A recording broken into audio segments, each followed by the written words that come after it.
Subscribe now and press the bell icon. Never miss an update. नमस्कार दोस्तों, Hemant LP channel में आपका बहुत बहुत स्वागत है। दोस्तों, इस वीडियो में हम एडवर्ड एल थॉर्नडाइक के बारे में पूरा डिजिटली पढ़ेंगे। पूरा उनके प्रयोग को देखते हुए एकदम सही से चीज़ों को समझते हुए एकदम क्लियर कर लेंगे। आज के बाद आपको थॉर्नडाइक पढ़ने की कोई भी ज़रूरत नहीं पड़ेगी। 1 बाय 1 पॉइंट आपको एकदम क्लियर कराया जाएगा। देखिए, सबसे पहले दोस्तों एडवर्ड एल थॉर्नडाइक जो थे, इनको पढ़ने के लिए आपको दो चीज़ों को याद करना है। सबसे पहला कि इन्होंने प्रयोग किस पे किया, तो इन्होंने प्रयोग बिल्ली पर किया। और इनका भोजन क्या है, तो इनका भोजन यानी इनका उद्दीपक क्या है, तो मछली। बस इतनी चीज़ अगर याद है आपको, तो ये एडवर्ड एल थॉर्नडाइक के सारे नियमों को आप याद कर लेंगे और बहुत ही आराम से याद करेंगे। अब चलिए देखते हैं। सबसे पहले थॉर्नडाइक के प्रयोग को देखते हैं। और थॉर्नडाइक के प्रयोग जो है भूखी बिल्ली पर किया। ठीक है, यहाँ पे देखिए एक भूखी बिल्ली है, इसे एक पिंजड़े में, एक समस्या बॉक्स में बंद कर दिए हैं और यहाँ पे देखिए एक लीवर लटका दिए हैं, जिसको यहाँ पे तार से बांध के देखिए यहाँ तक आया। अगर ये लीवर पे पैर दबाएगी, ज्यों पैर दबाएगी त्यों ये ऊपर चला जाएगा। ऊपर जाने के बाद क्या होगा, ये दरवाज़ा इस तरीके से खुल जाएगा। ठीक है, तो सबसे पहले देखिए ये बिल्ली यहाँ पे है और इस बिल्ली जो है कैसी है, भूखी है। और इसके सामने हम ला के रखते हैं उद्दीपक यानी भोजन। और उद्दीपक का मतलब हमने बता ही दिया कि जिस चीज़ की आपको आवश्यकता है वही आपका उद्दीपक है। तो बिल्ली भूखी है तो भोजन इसके लिए बहुत आवश्यक चीज़ है। तो भोजन इसके लिए क्या है, उद्दीपक है। और भोजन के रूप में मछली यहाँ पे लाके रख दिया गया। और ज्यों यहाँ पे मछली लाकर रखा गया त्यों बिल्ली जो है पिंजड़े को खोलने का प्रयास करना शुरू किया और एकदम छटपटाने लगी। इसमें एकदम दौड़ने लगी, छटपटाने लगी, कितने जल्दी से जल्दी मैं मछली के पास पहुंचूं। इसको तोड़ने लगी, समस्या बॉक्स को, इस पिंजड़े को तोड़ने का प्रयास करने लगी। लेकिन जब देखी कि नहीं टूट रहा है तो उसी में अपना दौड़ने लगी। इधर उधर दौड़ते दौड़ते दौड़ते दौड़ते उसका पैर इस लीवर पे अचानक अपने आप पड़ गया और खट से ऊपर गया और दरवाज़ा खुल गया। और दरवाज़ा खुलने के बाद बिल्ली जो है क्या की, आके भोजन को खा ली, यानी उद्दीपक को खा ली। तो यहाँ पे देखिए एक बार इसने किया तो लगा 1 घंटे।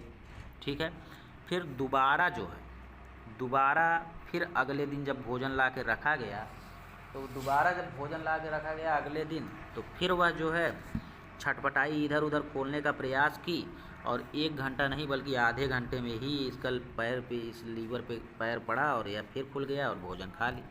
तीसरे दिन जब फिर भोजन ला के रखा गया तो इसका दिमाग काम किया कि भैया इसी में कोई ऐसी चीज़ है जिसको हम दबा रहे हैं, तो यह दरवाज़ा खुल रहा है और इसको हम खाने जा रहे हैं। तीसरे दिन यह एकदम आराम से छटपटाई और ध्यान दे रही थी कि क्या दब रहा है। और धीरे धीरे छटपटाते छटपटाते इसका पैर लीवर पे दबा और यह ध्यान भी दी कि यहीं पैर दब रहा है। तो यह खुला दरवाज़ा खट से आके भोजन खाई।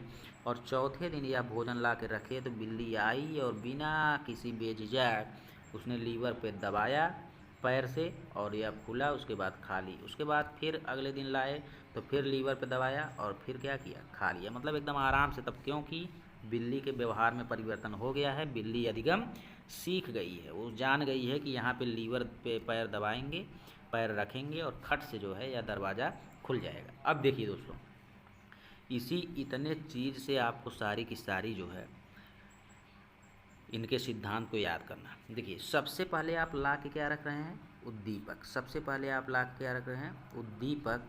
उसके बाद बिल्ली क्या कर रही है, अनुक्रिया। तो सबसे पहला सिद्धांत आपको याद होना चाहिए, उद्दीपक अनुक्रिया का सिद्धांत। और उद्दीपक को स्टिमुलस और अनुक्रिया को रिस्पांस कहते हैं। तो इसी से आपको ये भी याद हो जाना चाहिए, SR थ्योरी किसने दिया है, थॉर्नडाइक ने। अब यहाँ पे देखिए उद्दीपक पहले आप ला के रख रहे हैं बिल्ली के सामने, इसीलिए यहाँ पे उद्दीपक पहले लिखे हैं। और बिल्ली अनुक्रिया बाद में कर रही है, इसीलिए यहाँ पे अनुक्रिया बाद में रखें। ठीक है, तो उद्दीपक अनुक्रिया का सिद्धांत किसने दिया है, SR थ्योरी किसने दिया है, तो थॉर्नडाइक। दूसरा देखिए, अब इस बिल्ली में, इस उद्दीपक में और इस बिल्ली में कोई संबंध या बॉन्ड बन रहा है कि नहीं, कोई बंध या बॉन्ड बन रहा है कि नहीं। जैसे आप CH4 लिखते हैं तो सी का चारों एच से संबंध होता है, बॉन्ड होता है, सिंगल बॉन्ड, ठीक है। वैसे यहाँ पे देखिए, ज्यों आप मांस रख रहे हैं, ज्यों आप मछली रख रहे हैं, त्यों बिल्ली अनुक्रिया कर रहा है। तो इसके और इसके बीच में एक संबंध है, इसके बीच में एक बंध बन रहा है, एक बॉन्ड बन रहा है, इसीलिए इसे उद्दीपक अनुक्रिया अनुबंध या बॉन्ड या यस आर बॉन्ड थ्योरी भी कहते हैं। देखिए उसी फिगर से सब आपको याद होगा। उसके बाद देखिए बॉन्ड से ही आपको याद हो जाएगा कि संयोजनवाद का नियम यानी बॉन्डिंग थ्योरी, यानी दोनों में उद्दीपक और अनुक्रिया में, उद्दीपक और बिल्ली में बॉन्ड बन रहा है। अब देखिए आपका उद्दीपक में यानी इस मांस में और इसमें कुछ संबंध भी है, कुछ कनेक्शन भी है, तो इससे आप जान जाएंगे कि संबंधवाद का नियम किसने दिया, कनेक्शनिज्म का नियम किसने दिया, एडवर्ड थॉर्नडाइक। अब यहाँ पे देखिए ये बिल्ली पहले दिन बहुत बार प्रयास की, लेकिन बहुत बार गलती की, उसके बाद जो है लीवर पे दबा। यानी बिल्ली कई बार प्रयास की और कई बार त्रुटि हुई, इससे कई बार गलतियाँ, कई बार क्या हुई, गलतियाँ हुई। अर्थात प्रयास एवं त्रुटि का सिद्धांत या त्रुटि एवं प्रयास का सिद्धांत भी किसने दिया है, थॉर्नडाइक ने दिया। इसने कई बार प्रयत्न किया, कई बार भूली, उसके बाद सही अनुक्रिया की। तो अर्थात प्रयत्न एवं भूल का सिद्धांत भी किसने किया, theory of trial and error का सिद्धांत भी किसने दिया है, थॉर्नडाइक ने। समान अवयव के अंतरण का सिद्धांत, देखिए दोस्तों समान अवयव के अंतरण का सिद्धांत का मतलब है कि जितना यह सीख गई, अगर लीवर यहीं पे है तो यह बार बार उस लीवर को क्या करेगी, दबा देगी। जैसे आप पहले दिन एक बच्चे को 1 2 3 सिखाए और दूसरे दिन आप सिखाए 1 2 3 4 5, तो 1 2 3 तक तो वह कल सीखा था, यानी समान अवयव ट्रांसफ़र हो जाता है, अंतरण हो जाता है, यानी समान अवयव जो है ट्रांसफ़र हो गया। 1 2 3 तक उसको सीखने में कोई दिक्कत नहीं होगी, जबकि 4 और 5 सीखने में थोड़ी सी कठिनाई होगी, क्योंकि वह नया है। पहले तथा बाद के अधिगम में जहाँ तक अधिगम का स्थानांतरण हो चुका है वहाँ तक में कोई दिक्कत नहीं होगी सीखने में। तो देखिए दोस्तों इतना आपको इससे याद हो जाएगा। यहाँ पे पहले आप उद्दीपक लाए, फिर यह अनुक्रिया की, तो पहला सिद्धांत उद्दीपक अनुक्रिया का सिद्धांत। उसके बाद उद्दीपक ए है और बिल्ली के बीच में एक बॉन्ड बन रहा है, तो उद्दीपक अनुक्रिया बंध का सिद्धांत दूसरा सिद्धांत हो गया। इन दोनों के बीच में बॉन्डिंग है, तो संयोजनवाद या बॉन्डिंग थ्योरी जो है थॉर्नडाइक ने दिया है। उसके बाद इन दोनों में कनेक्शन है, तो संबंधवाद या कनेक्शनिज्म थ्योरी किसने दिया है, तो थॉर्नडाइक ने दिया है। उसके बाद बिल्ली कई बार प्रयास की, कई बार त्रुटि की, तब जाके सही अनुक्रिया की, तो प्रयास एवं त्रुटि का सिद्धांत, पांचवा सिद्धांत किसने दिया है, थॉर्नडाइक ने दिया है। उसके बाद छठवां सिद्धांत है कई बार प्रयास की, कई बार भूल गए, तो प्रयत्न एवं भूल का सिद्धांत भी किसने दिया है, थॉर्नडाइक ने दिया है। और अगर लीवर यहीं पे रहेगा तो समान अवयव के अंतरण का सिद्धांत भी किसने दिया है, थॉर्नडाइक ने दिया है। इतनी चीज़ों में आपको कोई दिक्कत नहीं होगा और सारे के सारे क्वेश्चन यहाँ से आए हुए हैं, चाहे उद्दीपक अनुक्रिया का सिद्धांत हो, चाहे एसआर थ्योरी हो, चाहे उद्दीपक अनुक्रिया बंध का सिद्धांत हो, चाहे संयोजनवाद का नियम हो, चाहे संबंधवाद का नियम हो, चाहे त्रुटि एवं प्रयास का नियम हो, चाहे प्रयत्न एवं भूल का सिद्धांत हो, चाहे समान अवयव के अंतरण का सिद्धांत हो, सारे के सारे क्वेश्चन यहाँ से आए हुए हैं। अब यहाँ पे देखिए थॉर्नडाइक के अनुसार बच्चा गलती कर कर के ही सीखता है, तभी बच्चे के व्यवहार में वांछनीय परिवर्तन होगा, अर्थात तभी वह अधिगम कर पाएगा। उसके बाद देखिए दोस्तों थॉर्नडाइक का सिद्धांत संबंधवाद यानी उद्दीपक अनुक्रिया में संबंध के अंतर्गत ही आता है और यह साहचर्य सिद्धांत का एक अंग है, ठीक है। तो साहचर्य सिद्धांत का एक अंग जो है संबंधवाद सिद्धांत भी है। उसके अलावा देखिए दोस्तों उद्दीपक अनुक्रिया सिद्धांत के समर्थक जितने भी व्यवहारवादी थे सब थे, चाहे थॉर्नडाइक हैं, वुडवर्थ हैं, पावलोव हैं, वाटसन है, गुथरी हैं, टालमैन हैं, हल हैं, सबके अनुसार प्रत्येक क्रिया अनुक्रिया के पीछे एक उद्दीपक होता है। मछली यहाँ पे आगे देखते हैं तो उद्दीपक और अनुक्रिया में अंतर स्पष्ट कर लेते हैं। देखिए दोस्तों उद्दीपक हमने आपको कई बार बताया कि उद्दीपक को अंग्रेजी में स्टिमुलस कहते हैं, इसे यश से दर्शाते हैं और जिस चीज़ की हमें अति आवश्यकता होती है, जिस चीज़ की हमें आवश्यकता होती है उसी को हम उद्दीपक कहते हैं, उसी को हम क्या कहते हैं, उद्दीपक कहते हैं। और उद्दीपक को पाने के लिए जो हम अनुक्रिया करते हैं उसी को हम अनुक्रिया या रिस्पॉन्स कहते हैं, जिसे आर से दर्शाते हैं, ठीक है। जैसे आपको टीचर बनना है तो टीचर बनने के लिए आपको यूपी टेट पास करना है, तो यूपी टेट आपके लिए उद्दीपक है, यह आपके लिए अति आवश्यक है। उसके लिए आप व्यवहार में परिवर्तन लाएंगे, अर्थात पढ़ाई करेंगे, पढ़ाई आपकी क्या हो गई, अनुक्रिया हो गई। आशा करते हैं कि आप समझ गए होंगे। ठीक है, देखिए दोस्तों, यह कोटेशन भी थार्नडाइक का कई बार एग्जामों में आ चुका है कि अधिगम स्नायु मंडल में परिस्थितियों और अनुक्रियाओं के मध्य संयोग संबंधों के बनाने की बात है। कहने का मतलब ये है कि इन्होंने बताया है कि तंत्रिका तंत्र के द्वारा, मस्तिष्क के द्वारा हम अधिगम करते हैं। तो आप थार्नडाइक के अनुसार ये स्नायु मंडल याद रखे रहिएगा, यही स्नायु मंडल वाला हमेशा आता है। स्नायु मंडल का मतलब है नर्वस सिस्टम, तो थार्नडाइक के अनुसार स्नायु मंडल याद रखे रहिएगा। बस आप स्नायु मंडल देखते ही थार्नडाइक को टिक करिएगा। ठीक है दोस्तों, उसके बाद देखिए दोस्तों, बुद्धि का बहुकारक सिद्धांत किसने दिया है, थार्नडाइक ने दिया। अब इसी बुद्धि के बहुकारक सिद्धांत को बहुखंड सिद्धांत, बहुतत्व सिद्धांत, असत्तात्मक सिद्धांत, परमाणुवादी सिद्धांत, बालू का टीका सिद्धांत, विशेष योग्यता का सिद्धांत भी कहा जाता है। लेकिन आपको याद क्या रखना है, बस बुद्धि का बहुकारक सिद्धांत और बुद्धि का बहुखंड सिद्धांत, बस इतना काफ़ी है। बहुत ज़्यादा नहीं याद रखने का प्रयास करना है, सारे नामों को याद रखें, कोई ज़रूरत नहीं।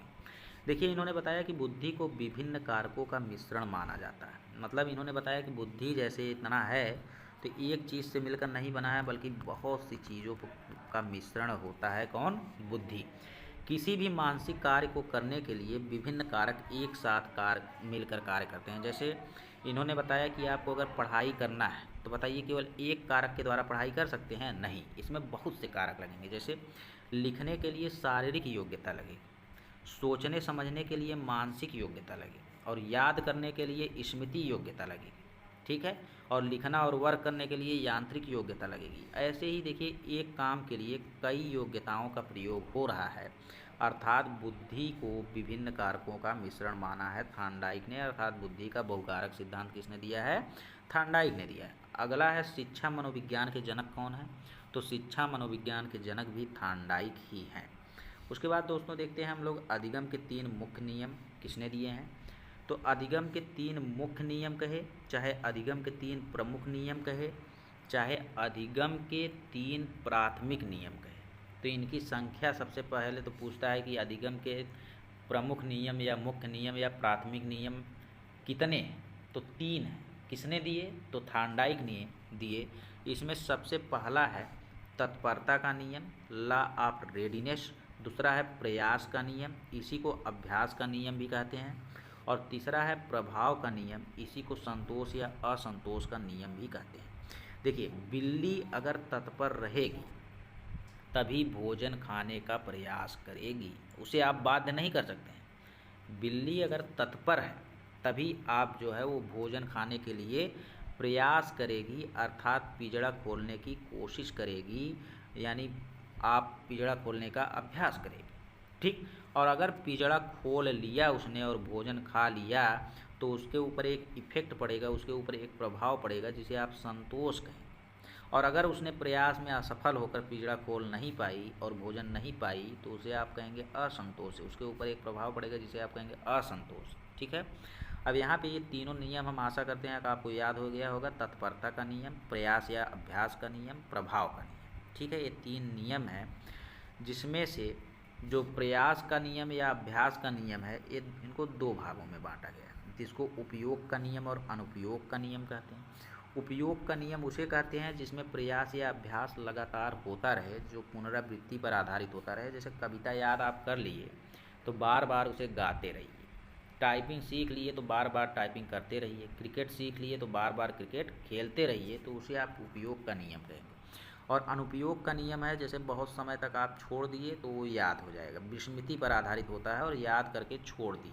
ठीक है, उसके बाद अगला है प्रभाव का नियम को संतोष का नियम कब कहेंगे, जब आपकी भूख मिट जाएगा, जो चीज़ आप पाना चाहेंगे पा जाएंगे, तो उस क्रिया को आप बार बार करना चाहेंगे। और असंतोष मतलब नहीं मिल पाया तो अभ्यास नहीं करेंगे, जैसे कविता याद करके छोड़ दिए तो भूल जाएगा। ठीक है, यहाँ पे सभी को डिटेल से पढ़ते हैं। तत्परता का नियम, लॉ ऑफ रेडीनेस, इस नियम का अर्थ है जब अधिगम करने वाला अधिगमी अधिगम के लिए तत्पर या तैयार होता है तभी अधिगम कर सकता है, अन्यथा नहीं। यानी अधिगमी अगर तत्पर नहीं है तो आप उसे ज़बरदस्ती तैयार नहीं कर सकते। जैसे घोड़े को नदी के पास ले जाइए लेकिन पानी पीने के लिए बाध्य नहीं कर सकते, उसका मन करेगा तो पानी पिएगा, नहीं तो नहीं पिएगा। बालक की अगर रुचि पढ़ने में है तब तो वह तत्पर रहेगा, अगर पढ़ने में नहीं है तो वह तत्पर नहीं रहेगा। अभ्यास का नियम या लॉ ऑफ एक्सरसाइज।